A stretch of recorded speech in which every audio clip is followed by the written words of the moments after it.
Hello movie lovers.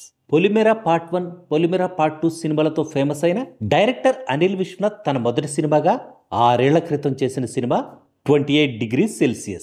Naveen చంద్ర, శాలిని హీరోయిన్స్గా, ప్రియదర్శి, వైవాహర్ష ముఖ్య పాత్రలో నటించిన ఈ సినిమా ఈరోజు థియేటర్స్లో రిలీజ్ అయింది. ఈ మూవీ ఎలా ఉందో ఈ రివ్యూలో చూద్దాం.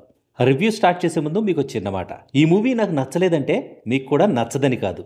అలాగే ఈ మూవీ నాకు నచ్చిందని మీకు నచ్చాలన్న రూల్ ఏం లేదు. ఈ మూవీ చూశాక నాకేమనిపించిందో, మూవీపై నా ఒపీనియన్ ఏంటో మీతో షేర్ చేసుకునే ప్రయత్నమే ఈ రివ్యూ.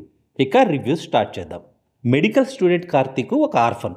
ఒక రేర్ డిసీజ్ ఉన్న తన క్లాస్మేట్ అంజలిని ప్రేమించి పెళ్లి చేసుకుని తనకున్న రేర్ డిసీజ్ ట్రీట్మెంట్ కోసం జార్జియాకి షిఫ్ట్ అవుతాడు. అనుకోకుండా అక్కడ అంజలి చనిపోవడంతో మందుకు బానిసైన కార్తీక్ తన వైఫ్ అంజలి గురించి ఒక షాకింగ్ మ్యాటర్ తెలుస్తుంది.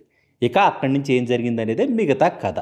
టెక్నికల్గా ఎంతో డెవలప్ అయిన తెలుగు ఫిల్మ్ ఇండస్ట్రీ నుంచి రీసెంట్గా వస్తున్న హై టెక్నికల్ స్టాండర్డ్ మూవీస్ చూడడానికి అలవాటైన ఆడియన్స్కి ఈ 6 years బ్యాక్ సినిమా నచ్చడం కష్టమే. రెగ్యులర్ స్టోరీనే అయినా హీరోయిన్కున్న రేర్ డిసీజ్ని స్టోరీకి లింక్ చేయడం వల్ల కథ ఇంట్రెస్టింగ్గానే అనిపిస్తుంది. మూవీ ఫస్ట్ హాఫ్ అంతా రొటీన్గానే నడుస్తుంది. హీరోయిన్ డెత్ తర్వాత జరిగే ఇన్సిడెంట్స్తో టేకాఫ్ అయిన ఈ మూవీ క్లైమాక్స్లో ఆడియన్స్కి ఇంట్రెస్టింగ్గా, ఇంప్రెసివ్గా అనిపించేలా డైరెక్టర్ అనిల్ విశ్వనాథ్ ఇచ్చిన ట్విస్ట్ మాత్రం బాగుంది. కార్తీక్గా నవీన్ చంద్ర యాక్టింగ్ బాగుంది. అంజలిగా Shalini girl next door type క్యారెక్టర్లో మంచి పెర్ఫార్మెన్స్ని ఇచ్చింది. ప్రియదర్శి, వైవాహర్షాలున్న వాళ్ళ కామెడీకి అంతగా ఇంపార్టెన్స్ ఏం లేదు ఈ మూవీలో.